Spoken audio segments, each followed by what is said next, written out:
Live from Fox 56 Sports, this is Home Team Friday Nights, sponsored by Jets Pizza.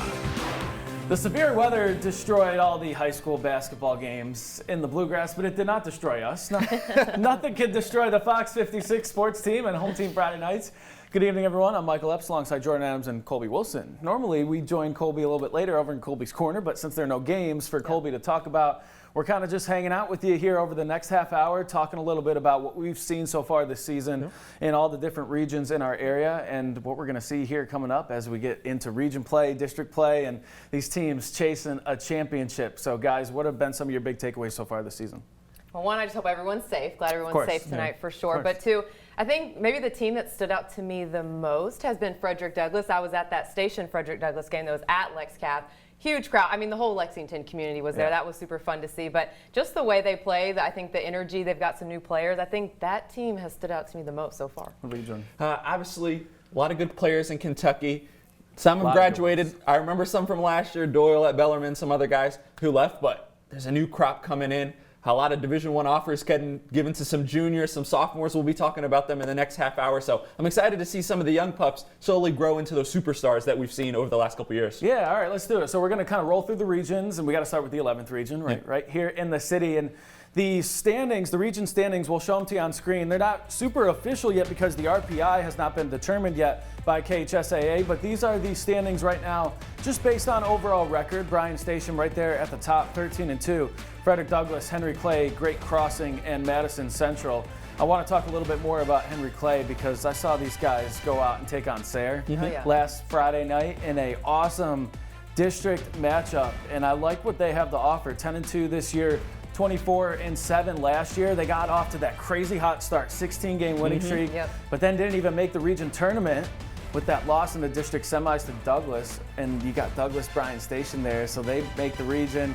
And that's a heartbreaking way to end a season in the 42nd district, but they're certainly getting back after it. They got a number of talented players, Jackson Steffen, Hassan Bush, and of course, Kason Brown, the coach's kid. 12 a game, A.J. Dixon, 13 a game. They got a lot of guys that can score. They can put some points up, and they're going to be scary. They're threatening Great Crossing here in the region. Yeah, I got to say, I love the way Kason plays. He actually reminds me of a former teammate of mine I used to have. Insane handles, so quick. Hate trying to guard a player like that. He can drop it off. He can score all three levels, so he's really fun to watch, and he puts up a lot of highlights for us here on Home Team. Yeah, and Coach Brown, the energy he gets, it's one of a kind. I mean, just going to the game, sometimes I get so caught watching him because he's so into it, I forget the game, but he's great. Yeah, I know. You've talked to Coach Brown before. He's a great guy, for sure. 12th region, Jordan, what you got? Yeah, we got here we're going to show you the current standings. As Michael said, RPI not out yet, so not official yet, but Danville Christian sitting at 10-2. That's going to be my team to watch in just a second. Mercer County at 9-4. Southwestern at 8-4, Pulaski County surprisingly at 8-5, and then West Jess also at 8-5, who I saw just last weekend, or maybe 2 weeks ago with the snow, and they look pretty good. But the Warriors are currently 10-2, as I just mentioned, with only losses to Woodford County and Ashland Blazer. They're definitely my team to watch so far. You might not forget, but this team was only 2 wins away from making it to Rupp Arena just last year, and they only lost 3 players due to graduation. But most importantly, Danville Christian returns their version of the Twin Towers with Gu Ateni and Luol Ai, the team's 2 leading rebounders and also 2 of the top 3 scorers for the Warriors. Ateni averages 16.9 points per game, while Ai averages 10.9, and they kind of stand out when you see them play. They're both about 6'5", up to maybe 6'9"-ish or something like that. They kind of stick out there, very tall, very skinny, but they're pretty good out there on the court. Their names are hard to say, and they are hard to guard. Yes, they are. Yes, they are. Well, they were my first team, I think, covering when I got there. When I walked into Danville Christian's gym, I was like, oh my goodness, welcome to Kentucky. Yeah, so that was a fun moment for me. Yeah. Well, on to the 10th region, we got George Rogers Clark, Campbell County, Bourbon County, Mason County, Montgomery County, GRC sitting up there at 10-2. They were part of our home team showcase, so that was certainly fun to see. Just 2 losses on the season to this team. Obviously, we got Woodford County and LaRue County.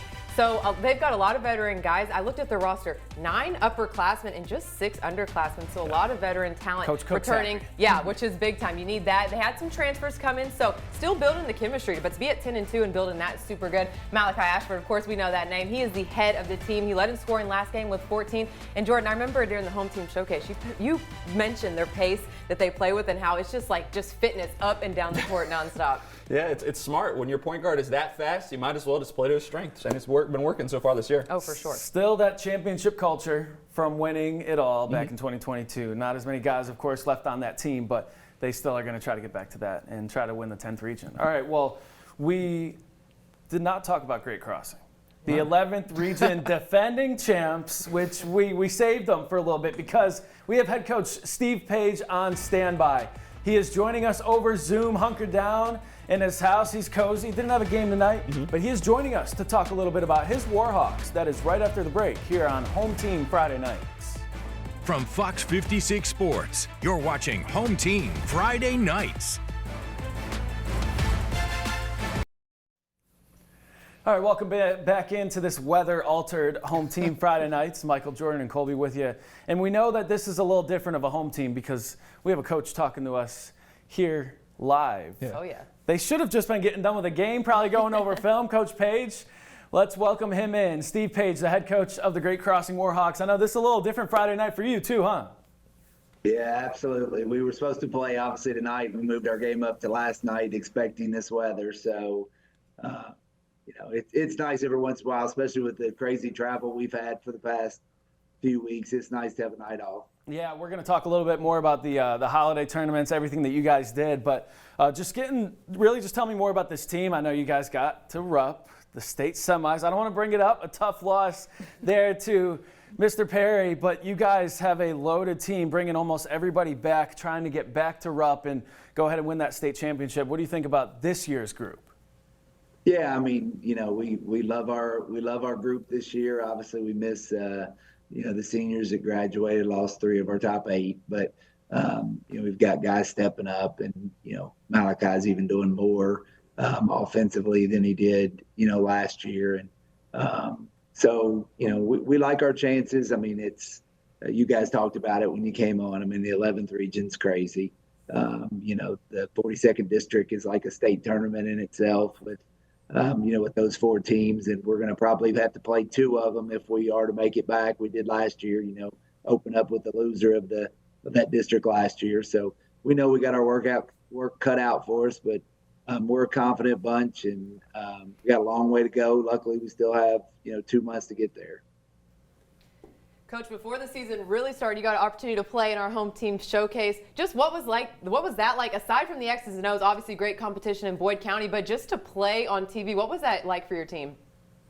Yeah, the kids really liked it. Obviously, in today's age, they're playing, on streaming somewhere, but it's much different playing, where it's, a station in your backyard, a national network. So it was really cool for them. It was different for me when I think it was Jordan did the interview. It's different to be interviewed during the game. You're sitting there trying to concentrate on the game while you're being talked to at the same time. So that that's a little different. But it was fun. It's a good exposure and good experience for the kids, and we appreciate you guys doing it. Hopefully you guys will continue to do that. Coach, and I got one last question for you. It's actually going to be a 2-parter. You mentioned traveling all over the place. I know you spent some time in Florida, spent some time in South Carolina playing some great teams. How does it feel to finally be back in Kentucky? I know you missed some of the holidays. And then also, what did you learn from those experiences playing some of the best teams and best players in the country? Yeah, it was a good experience for our kids. A little eye-opening in certain extent for them, but we did 8 games, 4 states, because we even went to Illinois last weekend after we got back from South Carolina. So I think we calculated, including flights, about 5,000 miles in 3 weeks. I was in my bed 3 or 4, maybe 5 nights out of 18 nights. So, but as far as competition, they learned that, they've got to bring it every single night, and that's Madison Central did the same thing last night. When you win the region and you go to state, and what we have coming back, we're going to be everybody's, Super Bowl, so to speak, and they're going to bring their best effort. I think the kids are hopefully learning that, just can't roll the balls out. There's a lot more than sheer talent that's going to determine whether we're going to be successful or not. We have 4 losses on the year. Kind of forgotten about team in Kentucky because we haven't played in Kentucky for a while. So, but we're not disappointed with our record. We had one bad result probably, against the number 1 team in the nation. But besides that, we were competitive in every game and, won some games against some really good teams. So we like where we're at, but we know we still have a long way to go. All right, Coach. Well, I know a number of fans are going to try to go out and watch, of course, Malachi Moreno, future Wildcat, and the rest of your team. So good luck the rest of the season, Coach. We really appreciate you joining us.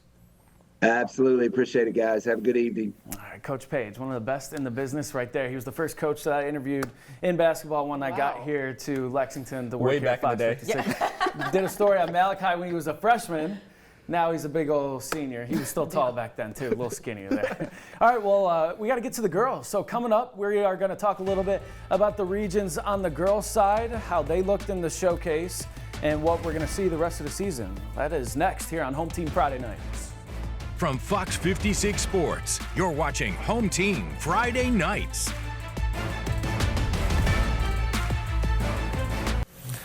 Welcome back in to a Home Team Friday Nights without any highlights. We got no games, but we still got a lot to talk about. Just kind of recapping the season so far. The 11th region on the girls' side, normally dominated by Franklin County. Oh, yeah. Douglas got them once, though. Got them a couple years ago. And let's go to the standings so far this year. Again, no RPI set yet. So this is just by overall record. And a lot of these teams have been playing some out-of-state, out-of-area teams. But look at Madison Central. How about that? Undefeated right now, 13-0. Also impressive, Lafayette just 10-1. You got Franklin County right there, LCA, who Lafayette beat last Friday night. And you got Coach Moberly's team, Frederick Douglass, who was on our home team showcase. We'll talk about them in a little bit too, but I want to talk about Lafayette. Big time season here for Coach Allison Denton, 10-1 record, just 1 loss out of state. Isabel Combs is an absolute bucket. She's averaging 16, 17 a game and 10 rebounds a game. Abby Popham, big time shooter, 11 a game. Tess Nelson, 10.5 a game, former student athlete of the week. The coach's kid, Anna Clay Denton, she's a good point guard for them. And Addison Combs, just a sophomore. Isabel's sister, she's getting 7 a game too. So they got a ton of scores out here on this team. I feel like they really have a chance to make some noise. I don't think they actually play Franklin County on the schedule, but they'll meet them in the region tournament, and we'll see how it goes. But I like their chances for the Lady Generals. I must add, I love Coach Denton's energy as well, too. She is something, and I love it. I'm like, I kind of wish I had that kind of coaching in high school for sure. On to the 12th region, West Jessamine, Danville Christian, Pulaski County, Rockcastle County, and Southwestern. But West Jessamine, 12-2 on the year. Pretty impressive for them. Only 2 losses on the season so far, as we saw. And I kind of talked to them before the season, and they said the team decided to do those off days, or those 2-a-days in the off season, which you don't see too many teams decide to do that. So that was big time. Voluntarily. Right, voluntarily. So it makes sense why they're doing so well. Of course, you got Claire Marshall, just a sophomore, scored her 1,000th career point last season. And then you got 4 juniors looking to score their 1,000th point this season. Katie Maston, Ariana McCloney.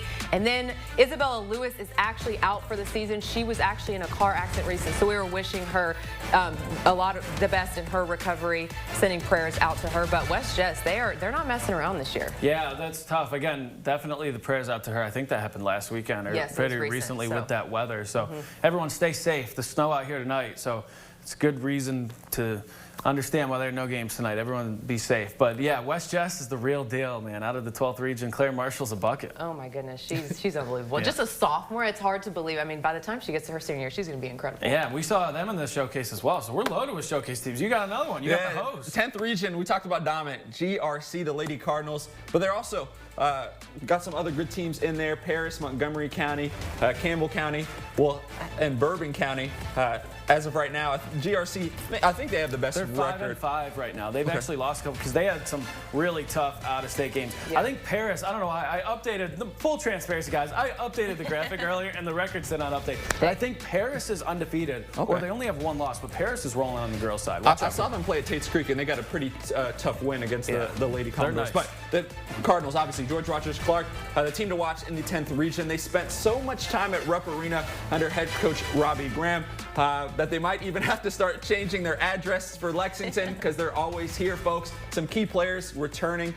They lost just in the Sweet 16 last year, of course, to Sacred Heart. You got Kennedy Stanford, Tay Yeast, and of course, Sierra Byers whenever she gets back from her knee injury. This team has a bunch of good players. They also have a bunch of losses this year, but they're all to out-of-state teams, Michael. So kind of like Great Crossing, I wouldn't take too much into it. They're playing some great teams. So I think they'll be at Rupp once again this year. Another Byers. She's coming back from her torn ACL. She should be back any week now, and we're certainly excited to get her back. All right, coming up, that's it for the high school stuff. We are going to talk a little bit about the Cats. They have a big one tomorrow down at Mississippi State. So join us again for one more block here on Home Team Friday Nights. From Fox 56 Sports, you're watching Home Team Friday Nights.